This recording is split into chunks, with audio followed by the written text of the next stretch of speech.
As one of the most beautiful rail trails in the entire country, the Pike Creek Rail Trail offers a 62-mile journey through what some people call the Grand Canyon of Pennsylvania. Adventurers on foot, skis, horseback, and bike share the path as it winds its way along the Pike Creek through state park land, small towns from Jersey Shore to Estonia to Wellsboro Junction. The actual gorge encompasses a secluded 16-mile section between Blackwell and Darling Run. And from the rail trail, you can climb the Turkey Path to the Leonard Harrison State Park Lookout for an absolutely unforgettable view. Throughout, the trail is hard-packed and smooth. It's almost completely flat, with at most a 3% grade, which I found barely detectable. It's almost completely off-road, but it crosses routes 44 and 414 every so often. I've ridden this trail end-to-end on 4 different occasions, coincidentally once in each season, so I've had the chance to enjoy a full range of weather conditions and scenery. The fall colors in particular are absolutely amazing, and it's hard to describe without seeing it yourself. I've done this trail in 2- and 3-day trips, but I think it's a perfect trail for a short overnight if you've got 60 miles in your legs. One time I did 30, 60, and 30 because of where I stayed on the trail. Now, why I'm so enthusiastic about this trail is because whether you're starting out and looking for a more beginner bikepacking experience or you've toured for years, this trail is an incredible getaway. I'm really fortunate that it's relatively close to where I live, so I keep going back again and again for the beauty and relaxation I find there. So let's get some simple points out of the way. You could ride any bike on this trail. Now, I used a fat bike in winter, not because I had to, but because it was just basically more fun.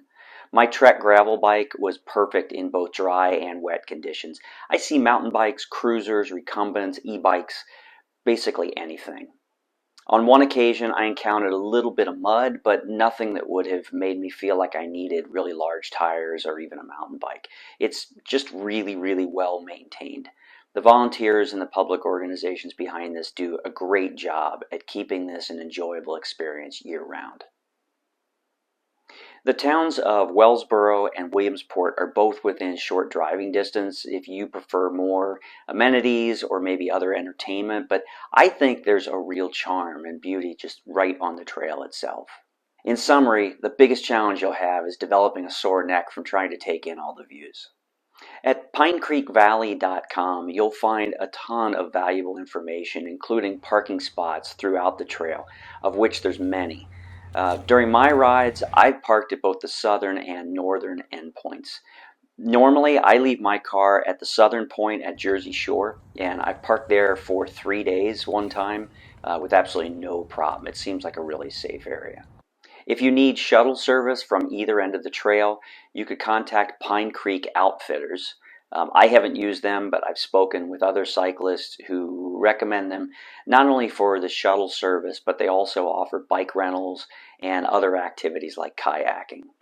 There's an exhaustive list of lodging options at pacanyon.com, which includes a full range of hotels and B&Bs.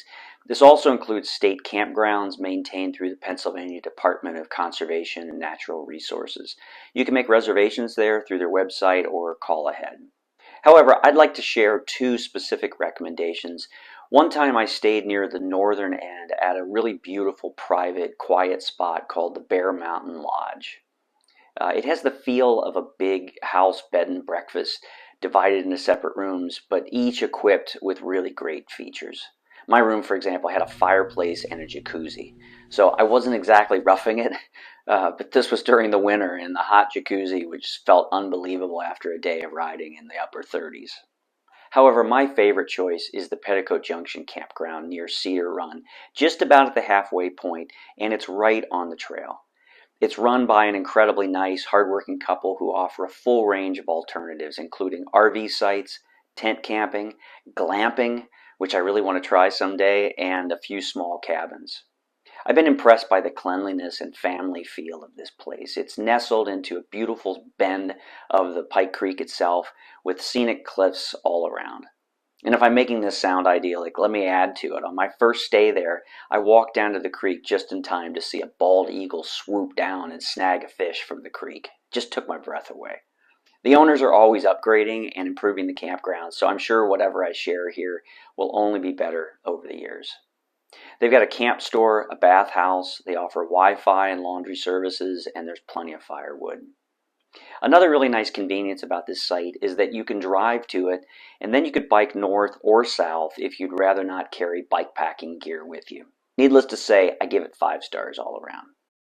Near Williamsport and Jersey Shore and Wellsboro, there's plenty of restaurants, but on the trail itself, there's small towns throughout the ride with restaurants and general stores within reach. During the off-season, you're going to want to check ahead for opening hours. Wolf's General Store in Slate Run has a really great deli, and just across the river is the Manor Hotel and Restaurant. I've yet to stay there, but the restaurant was good. At the northern end, there's the Pagomar Farmers Market that serves really great sandwiches and other deli items. I hope that answers your questions. If not, please add them in the comments below and I'll do my best to reply. And as always, if you like this channel and you'd like to see more videos, please subscribe. Thanks for watching. I hope to see you out on the trail someday soon.